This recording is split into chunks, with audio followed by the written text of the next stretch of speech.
Em destaque no Panorama CBN, caso Master, PGR deve se manifestar sobre suspeição do ministro Dias Toffoli.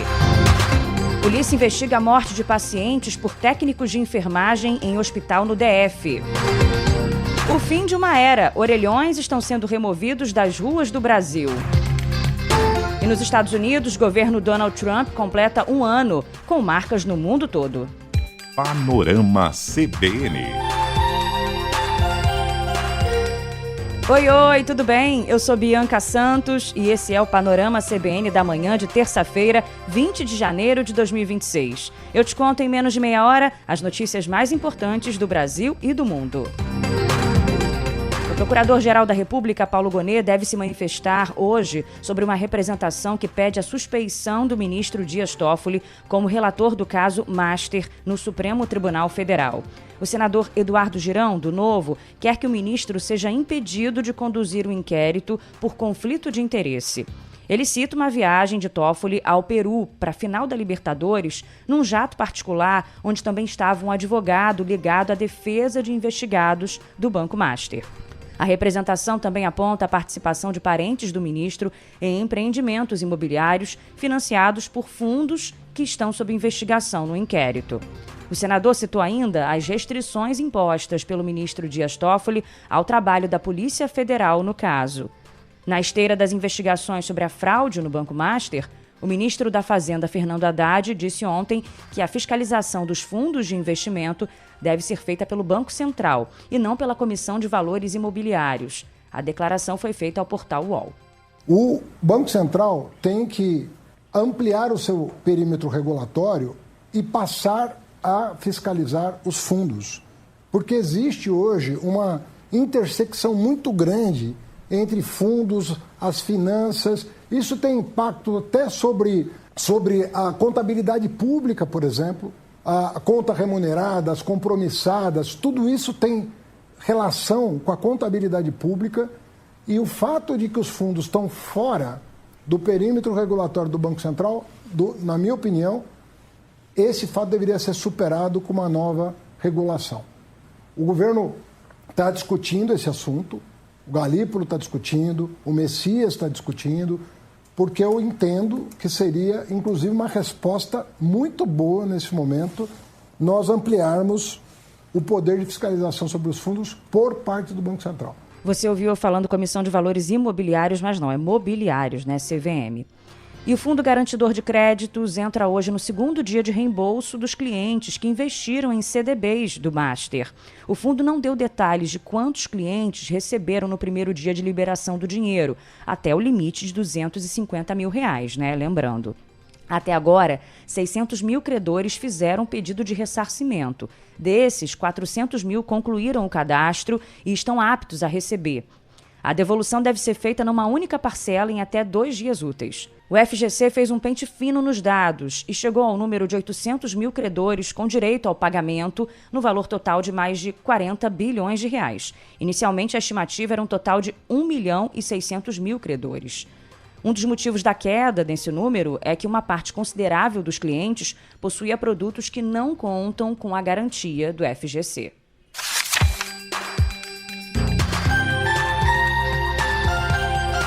Página virada para você saber que a polícia investiga o que levou 3 técnicos de enfermagem a matarem 3 pacientes em um hospital em Taguatinga, no Distrito Federal. As vítimas são a professora aposentada Miranilde Pereira da Silva, de 75 anos, e os servidores públicos João Clemente Pereira, de 65, e Marcos Moreira, de 33 anos. Eles foram atendidos em leitos na UTI do Hospital Particular Anchieta pelo mesmo técnico de enfermagem. Segundo a Polícia Civil, o profissional injetou nas vítimas altas doses de um remédio sem diluição, o que provocou parada cardíaca. A investigação descobriu que ele teve ajuda de outras 2 técnicas de enfermagem para matar os pacientes. Os 3 profissionais não tiveram os nomes divulgados.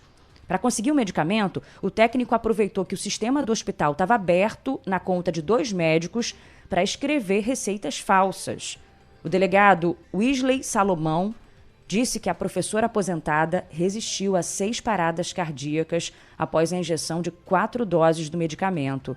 Por isso, o técnico aplicou 13 seringas com desinfetante na veia da vítima. Em uma das vítimas, quando esse medicamento acabou, os autores utilizaram de um desinfetante que estava na pia do leito dessa paciente. Eles encheram mais de 10 seringas e ministraram isso na veia da paciente. Gente, que coisa horrorosa esse caso, né?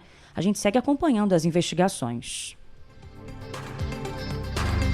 E o Ministério da Educação vai punir os cursos de medicina que tiraram notas baixas na primeira edição do Exame Nacional de Avaliação da Formação Médica. Leandro Gouveia contou no Panorama da Noite. É um assunto importante para todo mundo saber, né? Estou atualizando aqui também. De acordo com o MEC, mais de 30% dos cursos de medicina no Brasil foram reprovados no exame. As instituições que não alcançaram nota suficiente vão passar por supervisão e serão penalizadas. Todos os cursos reprovados ficam suspensos de novos contratos do FIES e de outros programas federais. O ministro da Educação explicou que as penalidades valem até o próximo exame, previsto para outubro. Camilo Santana também ressaltou que as instituições vão ser notificadas e terão um prazo de 30 dias para recorrer. Mais da metade dos cursos avaliados ficaram ainda na faixa 1 e 2. Então são cursos que passarão a serem regulados a partir de agora, com medidas cautelares. E, repito, nós não estamos aqui querendo fazer nenhuma sanção ou penalidade intencional ou a qualquer instituição.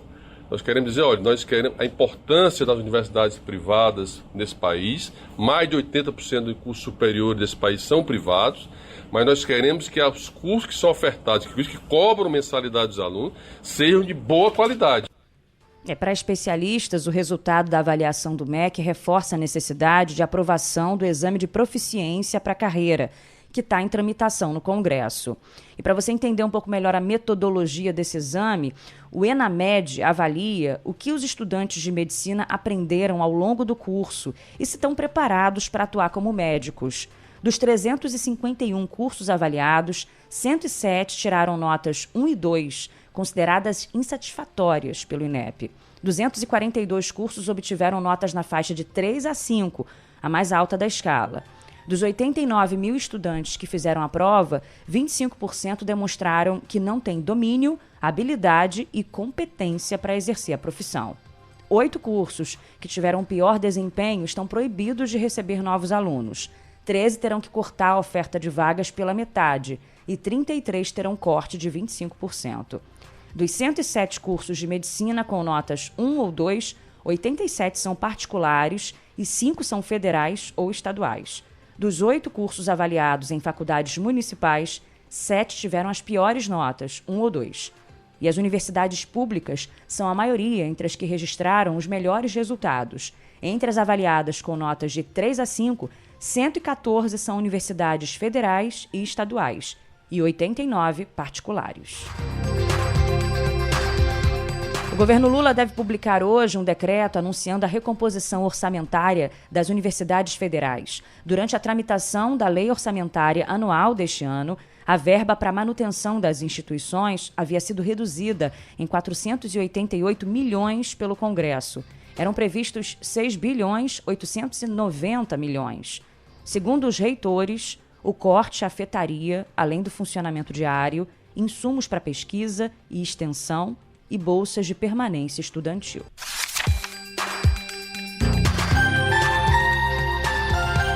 Novidades agora sobre o careca do INSS. Lembra dele? O lobista Antônio Carlos Camilo Antunes, que é apontado pela Polícia Federal como um dos principais operadores das fraudes em aposentadorias.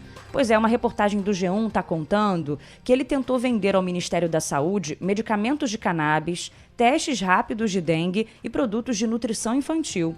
Ele foi recebido numa reunião no Ministério pelo menos uma vez em janeiro do ano passado, mas o governo não comprou esses produtos das empresas ligadas a ele. Lembrando que a operação Sem Desconto, que investiga as fraudes no INSS, revelou as suspeitas contra o careca. Ela estourou em 23 de abril de 2025. A atuação desse homem e dos funcionários junto ao Ministério da Saúde está registrada em mensagens de WhatsApp obtidas pela reportagem do G1. As conversas estão sob análise da Polícia Federal.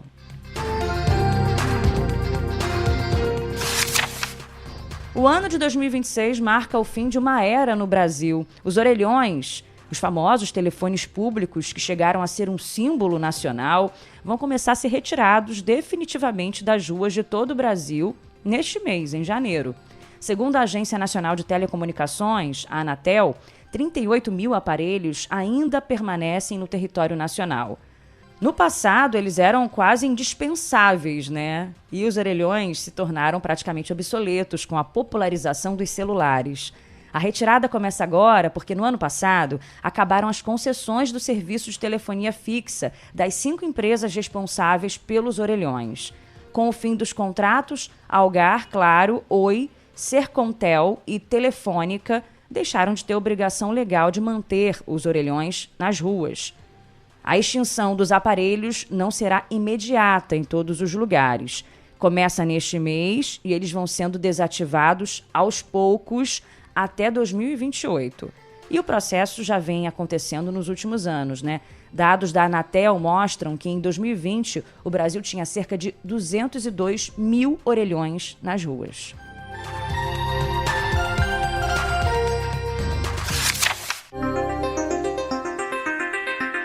Vamos falar do tempo, porque o deslocamento da zona de convergência do Atlântico Sul vai provocar grandes volumes de chuva no sudeste do Brasil hoje. Estados como Rio de Janeiro, São Paulo e Espírito Santo devem apresentar acúmulos de chuva superiores a 50 milímetros, acompanhados de ventos de até 60 quilômetros por hora, além de queda de temperatura. A máxima para as capitais Fluminense e Paulista são de 26 e 21 graus, bem diferente dos últimos dias. No Rio, preocupação com a região serrana, que já sofreu com algumas tragédias. Um temporal de até 110 milímetros pode atingir a cidade de Petrópolis nesta terça-feira. O Centro Nacional de Monitoramento e Alertas de Desastres Naturais emitiu um aviso de perigo extremo, com chance de chuva intensa e volumosa, raios, queda de granizo e inundações. A condição é causada pela passagem dessa frente fria. Na noite de ontem, bolsões d'água já dificultavam a circulação de veículos em vários pontos do Rio de Janeiro. E em São Paulo, a chuva deixou mais de 120 mil clientes sem energia elétrica, de novo.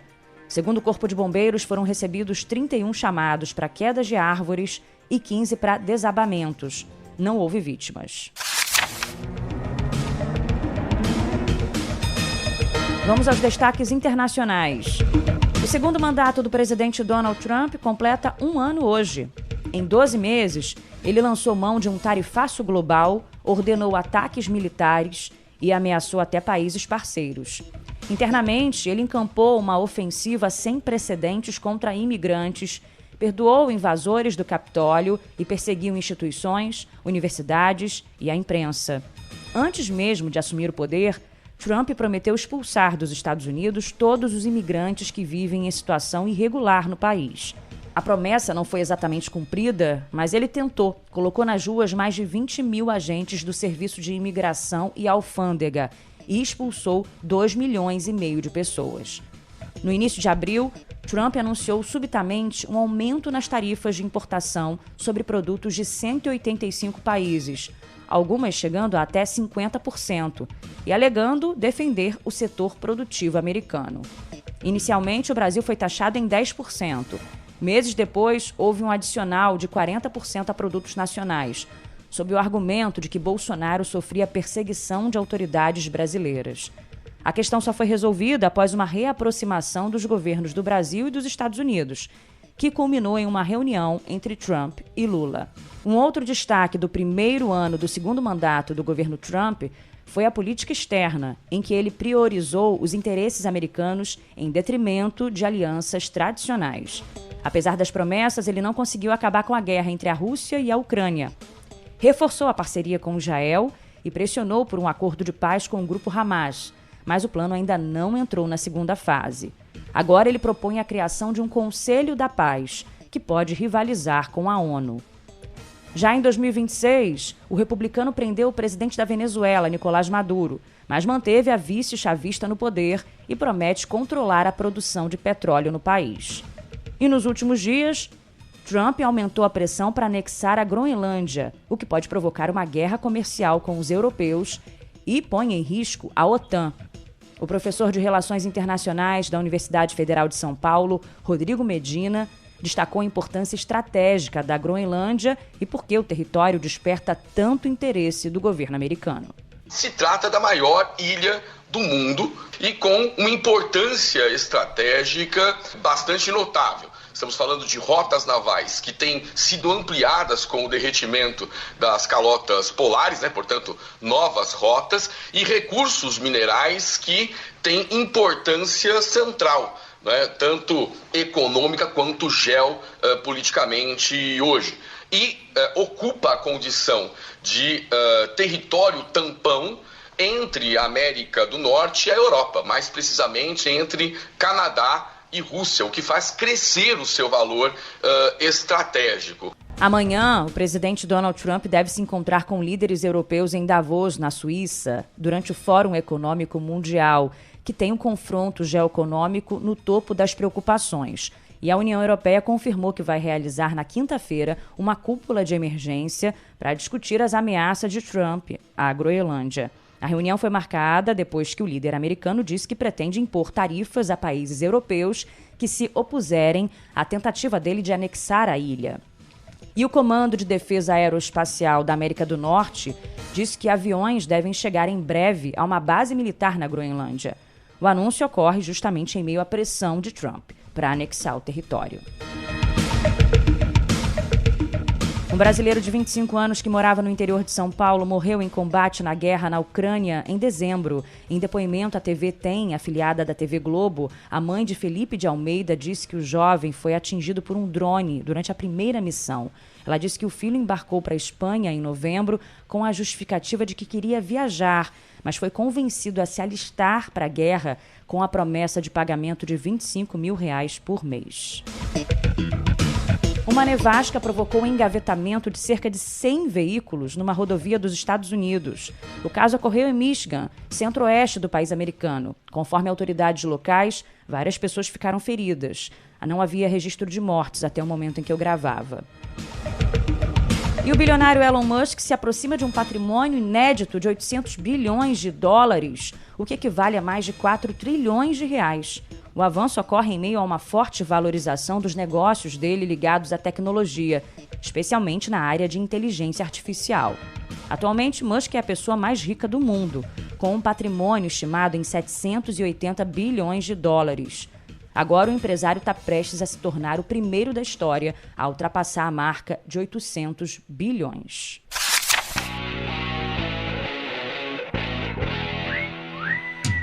No futebol, o Ibrachina venceu o favorito Palmeiras nos pênaltis e avançou às semifinais da Copa São Paulo de Futebol Júnior.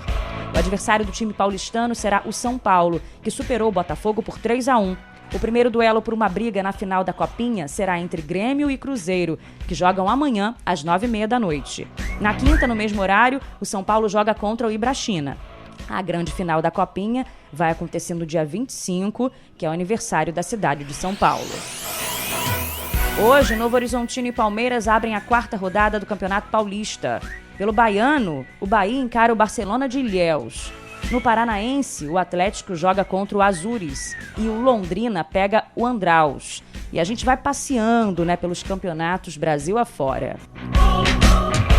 E o tenista João Fonseca foi eliminado logo na estreia do Australian Open em Melbourne.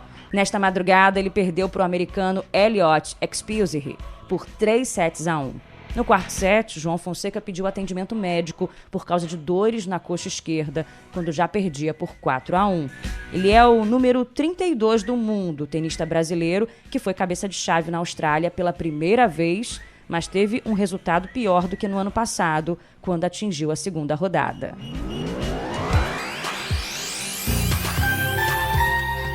E vamos encerrando assim o Panorama CBN da manhã de hoje. Eu, nosso DJ Laerte Afonso e nosso editor Edmilson Fernandes. Lembrando que tem o Panorama CBN da noite, com Leandro Gouveia. Um beijo, obrigada pela companhia e até amanhã.